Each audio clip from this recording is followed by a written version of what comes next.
La historia, hermanos, que está como trasfondo o en el contexto de estos versículos que vamos a leer,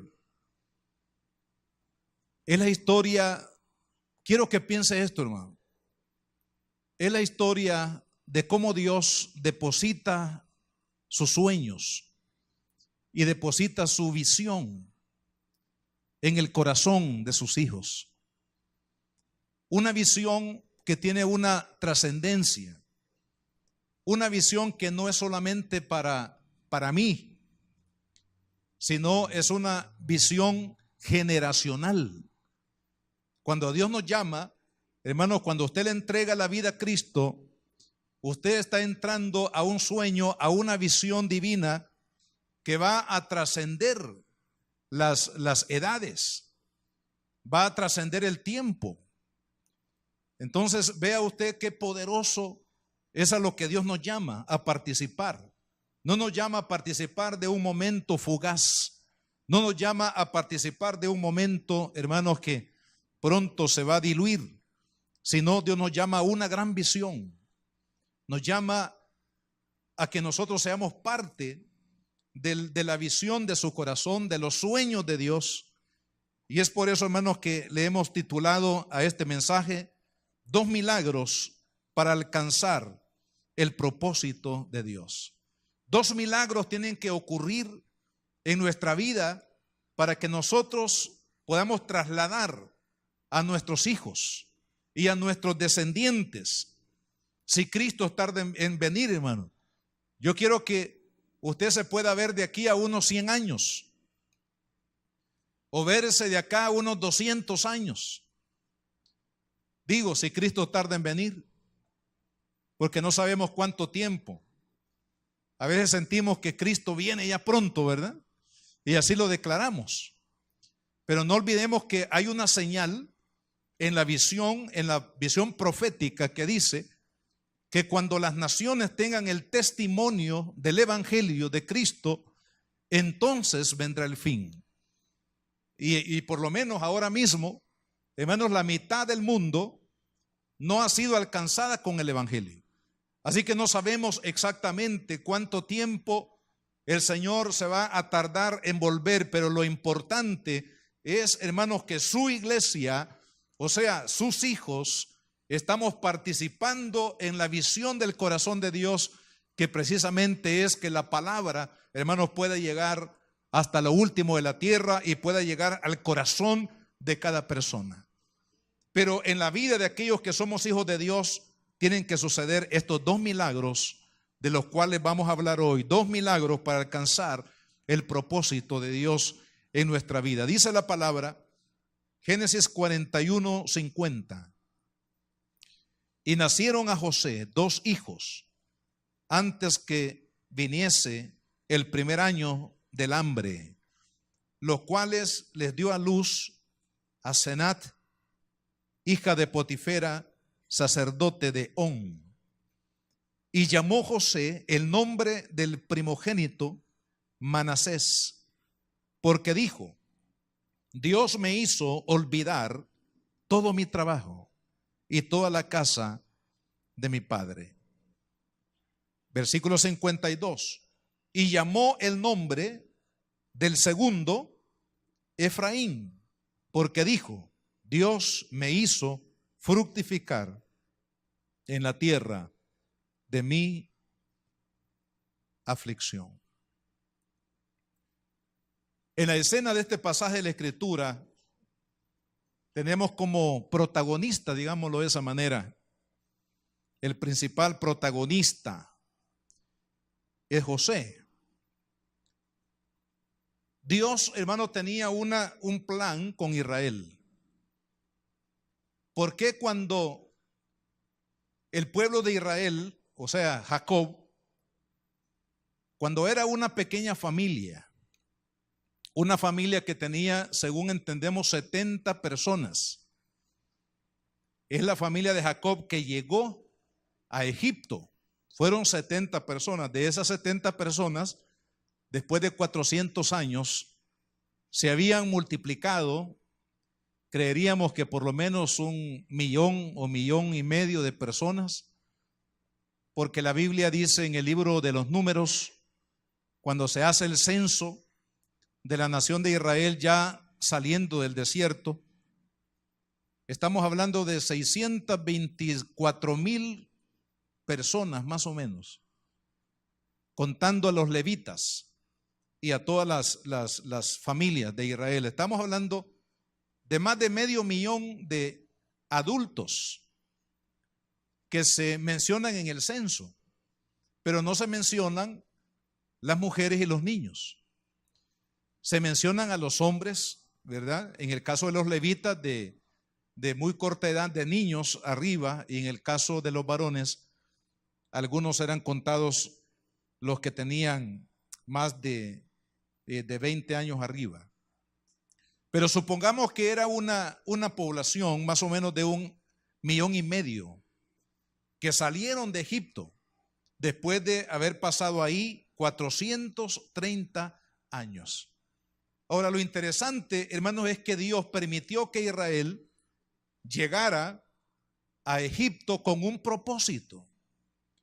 El propósito era proteger, era guardar, hermanos, la visión que Dios tenía, porque no es únicamente, hermanos, guardar preservar la vida de una nación en el sentido de el número de personas, sino que el propósito de Dios era guardar la visión. Fíjese qué importante. Dios quiere guardar su vida, pero lo más importante que Dios quiere guardar en su vida es la visión que Dios ha puesto, hermanos, en el corazón de sus hijos, en el corazón de la iglesia. No se trata de proteger únicamente la vida fisiológica de las personas, sino Dios, hermanos, quiere guardar la visión que Él ha depositado en la iglesia. ¿Por qué? Porque en Abraham Dios había prometido que de él levantaría una nación poderosa, una nación que iba a bendecir. Y esto está en Génesis capítulo 12. Dios le prometió a Abraham que levantaría una gran nación de él y le dijo que en él, o sea, en sus lomos, en su descendencia, él iba a bendecir, hermanos, dice, a todas las familias de la tierra. Gloria a Dios. Ahora, ¿cómo eso fue posible? Que a través de Abraham fueran benditas todas las familias de la tierra. Hermanos, usted y yo estamos cosechando la bendición prometida a Abraham. Amén. Aunque no somos judíos en el sentido, digamos, en sangre, de la sangre o natural, pero sí somos descendientes de Abraham por la promesa espiritual que Dios le dio, hermanos, a Abraham, que en él y en su descendencia, a través de Cristo, serían benditas todas las familias de la tierra. Entonces, el principal interés de Dios, hermanos, no es guardar nuestro cuerpo, porque si eso fuera así, hermanos, miren lo que dice la Biblia. Dice la Biblia que el que vive para Cristo y muere es ganancia. O sea que el cristiano que muere, hermanos, para él es ganancia. Así que si lo vemos desde ese punto de vista, Señor, ya quisiéramos estar en tu presencia. Porque morir, dice la Biblia, para un hijo de Dios es ganancia. Entonces, el interés de Dios, hermanos, no es únicamente guardar nuestra vida para que vivamos 50, 60, 70 y en los más robustos 80, y los que pasan de los robustos los 90, y los que pasan más allá los 100. ¿Cuántos quisieran vivir 100 años? Yo quisiera, si es que podemos caminar, ¿verdad? Pero si lo van a andar llevando a uno en una cama, pues mejor estar con el Señor, hermano. Pero si el Señor nos da, como los siervos de Dios de antaño, fuerzas y poder servirle a Dios y vivir, hermanos, sirviéndole al Señor con 90 años encima o 100 años, pues gloria a Dios. Pero el propósito de Dios, hermanos, en nosotros es guardar su visión. Y Dios sabía, por su omnisciencia, sabía que, hermanos, en aquel tiempo habría un hambre, es decir, una escasez tan peligrosa que podría echar a perder o destruir, hermanos, a Jacob y a su familia. Estamos hablando de Jacob, que tenía, como digo, una familia más o menos de 70 personas. Ese pequeño pueblo, hermanos, era portador de una bendición para todas las naciones del mundo, para todas las familias y las personas en el tiempo. Vea qué poderosa es la visión de Dios. Que Dios, cuando nos habla y nos llama, hermanos, a su presencia para servirle, decir, nos llama a Él, a su cuerpo para servirle, usted siéntase privilegiado, siéntase honrado por lo que usted y yo estamos participando. Hermanos, no es para hoy, no es solamente para lo que alcanzan a ver nuestros ojos, sino que lo que Dios, hermano, está preparando a través de su iglesia tiene un impacto generacional, tiene un impacto en el tiempo, tiene, hermanos, un poder que va más allá de nuestra forma de pensar y de nuestro alcance incluso, porque lo que Dios tiene es tan grande que no puede ser cumplido en el corazón de un hombre, sino en el mundo y en las generaciones. Entonces, por eso Dios en la distancia, cuando ve, hermanos, los peligros que asediaban a Israel en el caminar del desarrollo de su visión, de su promesa de bendecir a la humanidad a través de la vida de Cristo que llegaría en las generaciones siguientes. Entonces Dios permite que Jacob, hermanos, venga a morar a Egipto. Y vea cómo Dios, hermano, esto es precioso cuando uno comienza, hermanos, a meter el corazón en esta historia. Porque precisamente Jacob llega con su familia a Egipto para ser preservada su vida. Y preservando la vida, hermanos, de Jacob y de su familia, Dios estaba preservando su visión, su promesa de salvación para toda la humanidad. Entonces Dios permite que ellos vengan, pero antes que ellos lleguen, Dios envía a alguien que va a preparar el terreno. ¿Se acuerdan ustedes de Juan el Bautista? Hermano, ¿cuál fue el ministerio, digamos, la obra más grande de Juan el Bautista, hermano? No fue su predicación poderosa. No fue, amado hermano, como las multitudes corrían al río Jordán para ser bautizados por Juan. ¿Sabe la obra más grande? Y la profetizó Isaías. La obra más grande de Juan el Bautista fue preparar a Israel para la venida del Mesías. Dios envió a este hombre lleno del poder del Espíritu Santo con el propósito, hermano, de preparar el camino, preparar el oído, preparar, hermanos, al pueblo de Israel para la llegada del Mesías. Esa fue la gran obra de Juan el Bautista. ¿Y cuál fue la gran obra de José? Preparar el camino para que cuando su familia, su padre llamado Jacob o Israel, juntamente con los suyos, hermanos, llegaran a Egipto, dice, para ser preservados de la muerte, para ser preservados de la aniquilación que representaba el hambre, hermanos, que azotó toda aquella región en ese tiempo. Pero Dios preparó el terreno. Hermanos, quiero decirle que Dios conoce nuestro presente y nuestro futuro.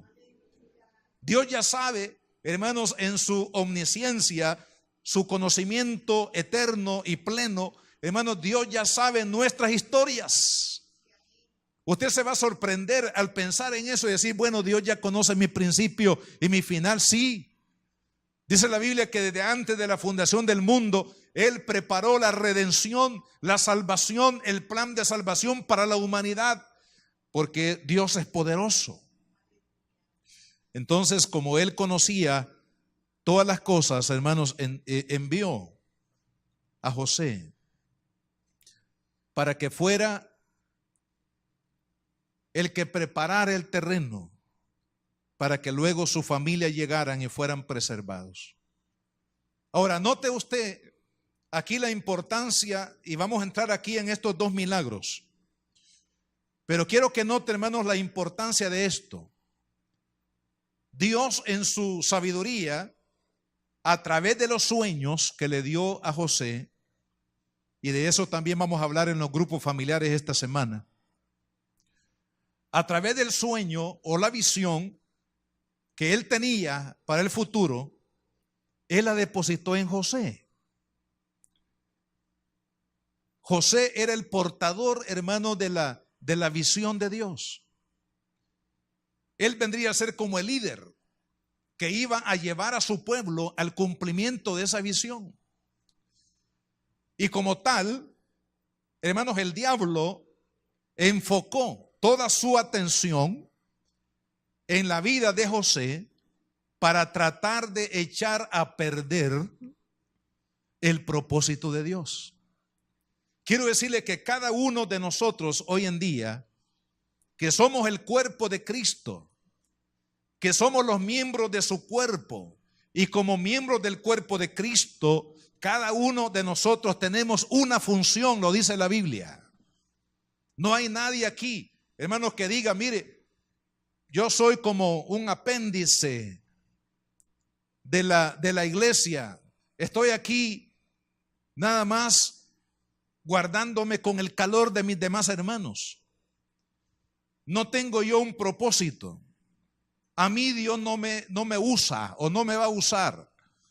Nadie puede decir eso, porque todos los que somos, hermanos, llamados por Cristo a la iglesia, todos somos parte de su cuerpo, todos somos miembros, y como miembros tenemos una función. Y esa función es, hermanos, divulgar la palabra, divulgar el evangelio, hermanos, a toda criatura sobre la faz de la tierra. Y como un extra, nosotros dentro de la iglesia, Dios nos ha dado algunos talentos para cantar, algunos talentos para la música, algunos talentos para enseñar, algunos talentos para interceder, algunos talentos, hermanos, para ganar niños, para discipular jóvenes. Pero en realidad, hermanos, esos son, diríamos, oportunidades de servicio dentro de la iglesia. Pero el propósito en sí de cada miembro de la iglesia, hermano, no es estar dentro del templo cantando, alabando, orando o haciendo otra cosa. Eso, como digo, es parte de la edificación del cuerpo de Cristo. El propósito de cada uno de nosotros es que seamos testigos de Cristo a las naciones. Usted y yo tenemos que ser testigos, porque eso dijo Cristo antes de irse. Él dijo, recibiréis poder cuando haya venido sobre vosotros el Espíritu Santo, y me seréis. No dijo él, vas a estar presidiendo el culto, o vas a estar en el piano, o vas a estar enseñando en las aulas a los niños, sino que él dijo, me seréis testigos. La iglesia, hermano, entera, cada uno de nosotros, niños, jóvenes y adultos, nuestra misión es ser testigos de Cristo a las naciones, testigos de Cristo a aquellos que están lejos de Dios. Esa es nuestra vocación. Gracias a Dios porque podemos hacer algo dentro de la iglesia, pero no nos engañemos o no nos desviemos del propósito de Dios. Todas estas tareas que hacemos dentro de la iglesia no son nuestro propósito. Contribuyen al propósito, pero no son el propósito de su vida, hermano. El propósito de su vida y mi vida es ser testigo de Cristo a aquellos que no tienen el evangelio, aquellos que están lejos de Dios, aquellos que están fuera del templo, aquellos que están en las comunidades, que están en los pueblos, en los caseríos y en otras naciones del mundo. A ellos, hermanos, Dios nos ha llamado a que les prediquemos la palabra de Dios. Ese es nuestro propósito.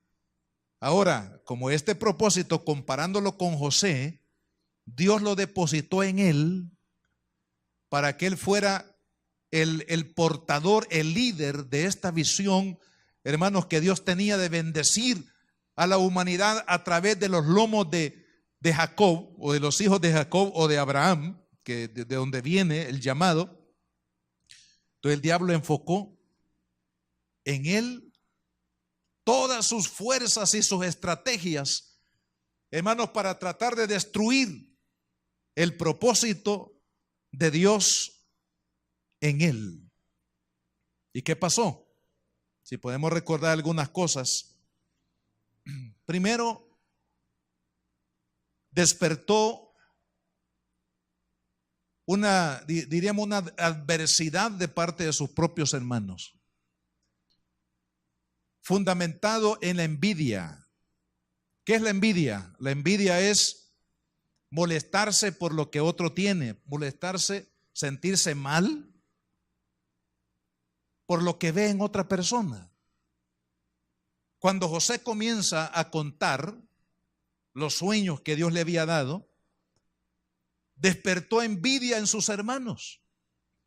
Y sus hermanos ya no lo vieron como un aliado para guardar y para preservar, hermanos, la visión de Dios, sino que lo vieron como un enemigo. Y sabe que esto hace tanto daño dentro del cuerpo de Cristo cuando los hermanos nos vemos como enemigos por la envidia. La envidia lleva a una persona a ponerle zancadilla a otra para que se caiga, para que no prospere, para que no haga, para que no surja, para que no brille. Porque algunos, al brillo de otros, hermanos, nos afecta, ¿verdad? Nos causa malestar. Al contrario, hermanos, que cada uno pueda brillar con la luz que Dios le ha dado debe ser un gozo para nosotros. Debe ser una bendición.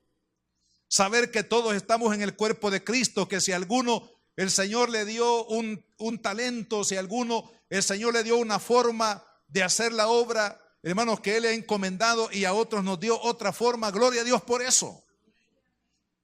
Pero donde hay envidia, hermanos, hay división, y donde hay división no hay progreso, no hay desarrollo. Por eso la Biblia dice que una casa dividida no prevalece. ¿Por qué? Porque los mismos que deberíamos de estar abonando para crecer, estamos alando para destruir. Los que tendríamos que estar, hermano, impulsando la visión de Dios, estamos desgarrando la visión de Dios. Y eso le pasó a José. Sus hermanos lo envidiaron al punto que ellos planearon quitarle la vida. No lo hicieron porque Dios no lo permitió, pero lo tiraron a una cisterna. Y dice la Biblia que la cisterna no tenía agua. O sea que esa fue una protección divina, porque si hubiera tenido agua probablemente se hubiera ahogado o se hubiera muerto, hermanos, de la humedad, la hipotermia, conocida de esa forma. Luego sale de ahí y lo llevan, lo venden como un esclavo a unos mercaderes madianitas que venían en el camino hacia Egipto, y ahí lo vendieron. Luego él llega como un esclavo allá al mercado de Egipto, y por ahí llega un emisario, hermanos, de los servidores de Faraón a buscar esclavos. Así en los mercados, como quien venden cabras y venden ovejas, así se vendían los esclavos.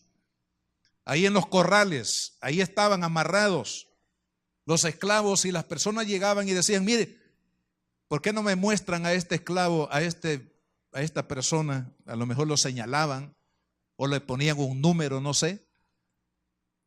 Y entonces José viene a la casa de Potifar como esclavo. Pero la Biblia dice que como Dios estaba con él, lo hizo prosperar en la casa de Potifar. Hermano, cuando Dios está con usted, no importa cuáles sean las circunstancias de la vida, Dios lo va a bendecir, Dios lo va a respaldar, Dios lo va a levantar. Porque usted no depende de la opinión, hermanos, del mundo, sino que usted depende de la gracia de Dios. Y cuando estamos, hermanos, en la gracia de Dios, Dios nos pone precisamente esa gracia, nos pone ese atractivo para que usted y yo podamos progresar en nuestra vida, no importa cuáles sean las circunstancias que estamos viviendo. Entonces Dios prosperó a José en la casa de Potifar. Pero como él estaba en la mira del diablo, no olvide lo que dice la Biblia, que Satanás anda cual león rugiente buscando a quién. ¿Y sabe a quién anda buscando? ¿A usted? A mí también, pero por decirlo de alguna forma, para despertarlo. A usted lo anda buscando el diablo para devorarlo, porque usted tiene la visión de Dios. Si usted no tuviera la visión de Dios, el diablo no se interesaría en usted. Pero como usted tiene la visión de Dios, la visión, hermanos, de salvación que Dios ha depositado en su vida, entonces, hermanos, ¿qué pasó? Bueno, despertó en la mujer de Potifar una lascivia. La lascivia se considera como un deseo excesivo en la sexualidad. Entonces ella ya no vio a José como su servidor, sino como a un candidato para dormir con él. No lo vio con ojos de una señora hacia su servidor, sino que lo vio con ojos lujuriosos, con ojos lascivos, y dijo: a este joven me lo voy a llevar para mi recámara. Ahora, eso fue una obra, hermanos, del enemigo. Hay que entender eso, que estamos aquí entretejiendo, hermanos, los poderes de las tinieblas, cómo actúan para destruir la vida de aquellos que tenemos la visión de Dios en nuestro corazón. Y son los mismos problemas y muchas veces las mismas estrategias que el diablo utiliza hoy en día, hermanos, porque alguien dijo que no tiene trucos nuevos. Los que el diablo usa para poder hacernos desaparecer o apartarnos de la visión y del propósito de Dios. Entonces José tiene que huir. Y sobre eso esta mujer lo acusa de manera calumniosa de que él era el que estaba provocándola y no ella a él. Entonces, ¿qué pasa con José?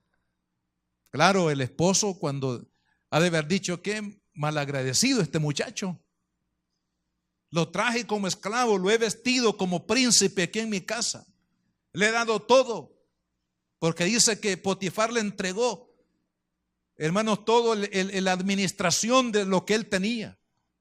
Y ahora me paga de esta manera. A la cárcel. Estuvo ahí 5 años. Ayudó a algunos que estaban ahí presos con él. Les pidió a los 2 que se acordaran de él cuando estuvieran delante de Faraón. Y ninguno se acordó. Pasó otro tiempo en la cárcel porque fue olvidado. Ahora, hermanos, quiero que piense usted toda esta travesía de José. Desde que cayó en un estado de envidia de parte de sus hermanos. Y todo este proceso, hermanos, de batalla que él tuvo que pasar para llegar al cumplimiento del propósito de Dios. Hermanos, muchas veces vamos a pasar nosotros pruebas, dificultades, y hay que darle gracias a Dios por las pruebas. Hay que darle gracias a Dios por las batallas que vivimos. Porque cada una de las pruebas o batallas que Dios permite, hermanos, que nosotros vivamos en la vida, es porque Él nos está fortaleciendo a fin de que cumplamos la visión de su corazón. Porque todo lo que el cristiano tiene que enfrentar lo prepara, hermanos, para la guerra. A la guerra no van los pusilámines. A la guerra no van, hermanos, los cobardes. En la guerra Dios no va a llamar, hermanos, personas desocupadas. En la guerra Dios no va a llamar personas descuidadas. En la guerra Dios no va a llamar personas, hermanos, que están cautivados por los deseos de su carne. Y es por eso que a los jóvenes, cuando se casaban, ¿sabe? Les daban licencia 1 año. Yo me preguntaba por qué les daban licencia 1 año a los que se casaban. No iban a la guerra, no hacían otros trabajos. Porque estaban en su luna de miel, hermano. Y en la luna de miel, ¿qué es lo que se piensa? ¿Qué cree usted que piensan los jóvenes en la luna de miel? ¿Cree usted que están pensando en el altar, pensando en el plan de Dios? ¿Están pensando en demostrarse ese amor por el cual se casaron? Es decir, los sentimientos están distraídos a cierta área. Claro, en el matrimonio eso es legítimo. Pero para la guerra, Israel decía, los casados no pueden ir a la guerra. Estaba prohibido que los hombres que estaban recién casados fueran a la guerra. Precisamente por eso. Porque sus sentimientos estaban desviados hacia el amor de su esposa, hacia su familia. Y no podían enfocarse en las demandas que, hermanos, representaban las guerras, las batallas. Y esto pasó. Entonces vemos aquí, hermanos, que el enemigo va a tratar de destruir su vida para que usted no cumpla el propósito de Dios. Ahora, para cumplir el propósito de Dios, a pesar de, se necesitan 2 milagros. Y José, sabiamente, por el Espíritu, pienso yo, le puso a sus hijos los nombres de esos 2 milagros que hicieron posible que él, a pesar de las pruebas, las batallas que él vivió, las amenazas del diablo sobre su vida, hermano, él finalmente cumplió el propósito de Dios. ¿Por qué? Por estos 2 milagros. Primero, dice, y llamó el nombre de su primogénito Manasés, porque dijo, Dios me hizo olvidar todo mi trabajo y toda la casa de mi padre. ¿Qué significa esto? José, de una manera sobrenatural, pudo dejar atrás todo, hermano, lo que pudo haber acumulado en su corazón con personas y con circunstancias que trataron de impedir que él cumpliera el propósito de Dios. Si hablamos de personas, hablemos de sus hermanos que lo odiaban, que lo envidiaban y que se propusieron matarlo, quitarle la vida. Él tenía que perdonarlos. Para poder seguir adelante tenía que perdonar todo aquello que en contra de él se había levantado. Tenía que perdonar a la esposa de Potifar. Tenía que perdonar a Potifar. Tenía que perdonar a aquellos 2 hombres en la cárcel, en la prisión, que le prometieron ayuda, pero lo dejaron solo en el tiempo que él no lo necesitaba. Eso es lo que dice aquí la Biblia. Hermano, nadie puede cumplir el propósito de Dios si no perdona, si no deja atrás las cosas que personas le han hecho o circunstancias que ha sufrido. Hermano, ¿cuántos cristianos se han quedado en el camino porque se amargaron la vida? Porque alguien les hizo algo y se quedaron estacionados en ese problema, en esa ofensa, y no pudieron superarla. no pudieron perdonar. ¿Cuántos hogares se han quebrantado? ¿Cuántos divorcios se han ejecutado? Porque no hubo capacidad de poder perdonar al cónyuge la ofensa, hermanos, la ofensa que recibió. ¿Cuántos hijos tienen un corazón quebrantado? Porque no pudieron perdonar a ese progenitor. No pudieron perdonar a la madre, al padre que les abandonó o que les hizo algún daño cuando eran niños. Y crecen con esa amargura en el corazón. Y hay hijos que crecen en el hogar y dicen, voy a crecer y lo primero que voy a hacer es reclamarle a mi padre, y si es posible, otra cosa. Se amargan la vida. Y sabe, hermano, que la Biblia habla de un caso de Esaú en Hebreos 12, que dice que Esaú perdió la salvación. No solamente perdió algunas cosas materiales, sino lo más importante. Repito, lo más importante no es preservar la vida física. Lo más importante es preservar Dios en nosotros, la visión de su corazón. Y en el caso de Saúl o de Esaú, dice la Biblia que aun cuando la procuró con lágrimas, no la recuperó. ¿Por qué? Porque se amargó la vida. A pesar de que él tuvo algunos intentos, me imagino, y también su hermano Jacob hizo muchos intentos de hacer las paces con su hermano por todo lo que le había hecho. ¿Recuerdan cuando salió de Harán, decir de la tierra de su suegro hacia la tierra donde Dios lo iba a bendecir? En el camino se iba a encontrar con su hermano.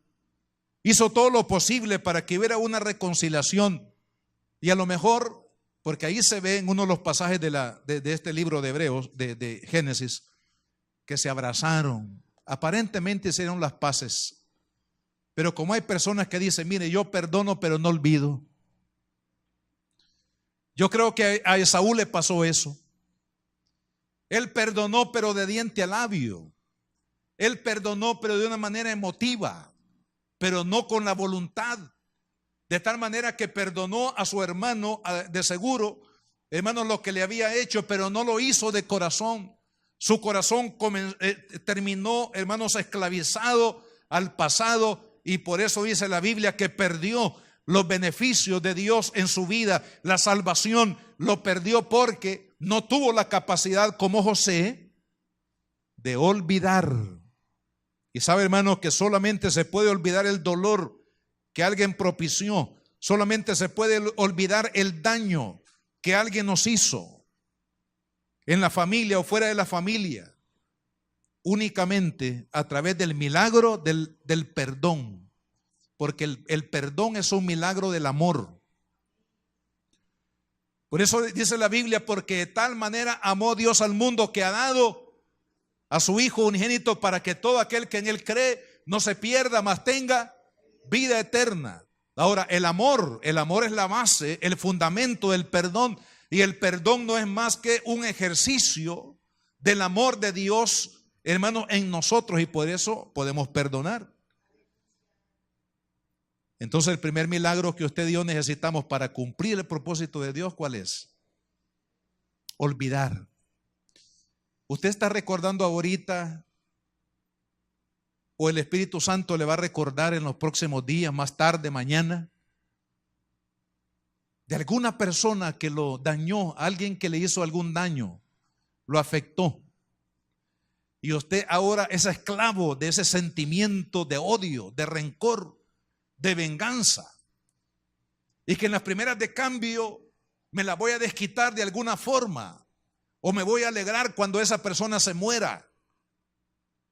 Eso indica que hay amargura, hay resentimiento, y eso lo que impide es que usted forme parte activa del plan, del propósito de Dios, hermanos, en el mundo, de ser canales de la gloria de Dios a las naciones, por falta de saber perdonar y olvidar el pasado. Pablo dijo, olvidando ciertamente lo que queda atrás. Prosigo. No se puede proseguir, hermano. Usted no puede progresar. Usted puede estar en la iglesia toda la vida, pero si usted va a estar en la iglesia, pero no va a progresar espiritualmente. Usted va a ser siempre la persona, hermanos, que es hoy en día porque no ha tenido la capacidad en Dios de poder olvidar y abandonar el pasado para poder proseguir hacia lo que Dios tiene para usted en el futuro. Necesitamos olvidar. ¿Y el otro milagro cuál es?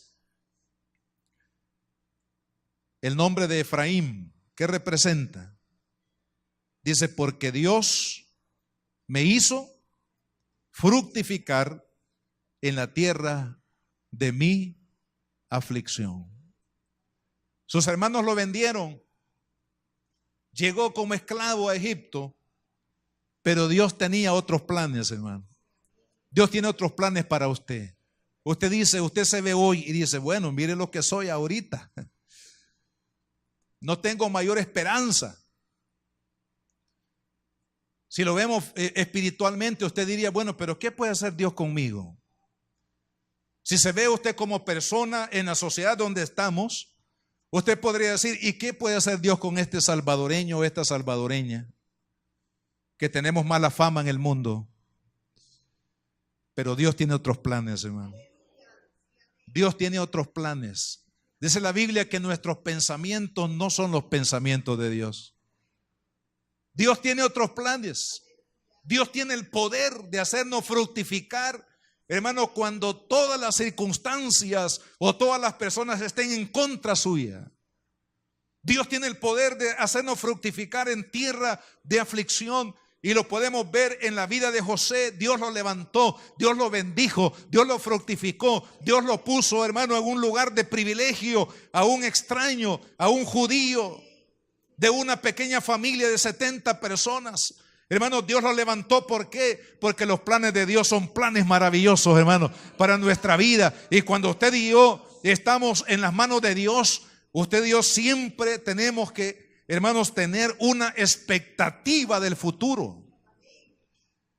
No sé cuántos de ustedes tienen una expectativa, pero los cristianos debemos tener una expectativa de fe, porque somos hijos de Dios, porque tenemos al glorioso Espíritu habitando en nuestro corazón, porque somos reyes y sacerdotes, dice la Biblia. Porque Dios tiene un plan maravilloso, hermanos, que está cumpliendo. ¿Sabe? Usted y yo somos embajadores del mundo, imagínense. A los embajadores que representan una nación. Es un privilegio, pero un privilegio limitado. Pero los cristianos, la iglesia de Cristo, somos embajadores, hermanos, a las naciones de la tierra, gloria a Dios. Usted y yo hemos sido llamados por Cristo para poder llevar la gloria de Dios, hermanos, a las naciones, porque Dios tiene el poder de hacernos fructificar y en el orden correcto está. Primogénito, olvidar el pasado. Segundo, fructificar. Nadie puede fructificar si todavía está amarrado, hermano, a las maldiciones del pasado, al dolor del pasado, al pensamiento del pasado. Pero cuando por un milagro del amor de Dios, cuando nos entregamos a Él, hermano, Dios nos da la capacidad, el poder de romper con el pasado a través del perdón. Entonces estamos preparados para ser fructificados en la aflicción. ¿Y sabe cómo termina la historia? Bueno, la historia es preciosa, linda. Termina José abriéndole las manos y el corazón a toda la familia que venía con su padre de allá de las tierras, hermanos de Israel, hacia Egipto. Y los abrazó no con las manos vacías, sino que les dijo, no se preocupen. Dios ha hecho provisión anticipada para ustedes. Y sabe, lo llevaron a habitar en la tierra de Gosén. Y resulta que la tierra de Gosén era, hermanos, la tierra más fructífera que había en Egipto. Y no solamente eso, sino que en la tierra de Gosén estaban los graneros que José había, hermanos, reservado y preparado durante los primeros 3 años de abundancia de la cosecha. En otras palabras, cuando ellos llegaron a la bendición, gloria a Dios. De la misma manera, amado hermano, Dios quiere usar nuestra vida. Dios quiere que usted y yo fructifiquemos. ¿Sabe por qué? Porque Él sabe, hermanos, que en el mundo hay gente hambrienta de Dios. Hay personas atadas en el pecado que necesitan conocer a Cristo. ¿Y sabe dónde los va a traer Dios? Aquellos que están viviendo en la abundancia de Dios. Los que están viviendo en la tierra de Gosén, que es la tierra de la bendición de Dios. Dios no va a enviar personas para que sean salvas, hermanos, a cristianos derrotados, a cristianos vacíos, que están en los templos pero su corazón está vacío. Dios va a enviar, hermanos, para que sean sanados los corazones a aquellos que han sabido, hermanos, llenarse de la gloria de Dios y de confiar en Dios y de perdonar el pasado, y a personas que lo ofendieron porque quieren ser instrumentos de honra en las manos de Dios. Y eso es lo que Dios quiere, hermanos, para cada uno de nosotros. Dios quiere que esos 2 milagros ocurran: el milagro del perdón, el milagro de olvidar el pasado, para que nos preparemos, hermanos, porque lluvia grande viene sobre su vida. Amén. En el nombre de Jesús. El poder de Dios va a ser derramado sobre la vida de aquellos que hemos sabido preparar el corazón, hermanos, para fructificar. No importa que vivamos donde vivamos, Dios tiene grandes planes. Lo vil del mundo escoge Dios para avergonzar a los sabios de la tierra. Oremos, Padre, en el nombre de Jesús.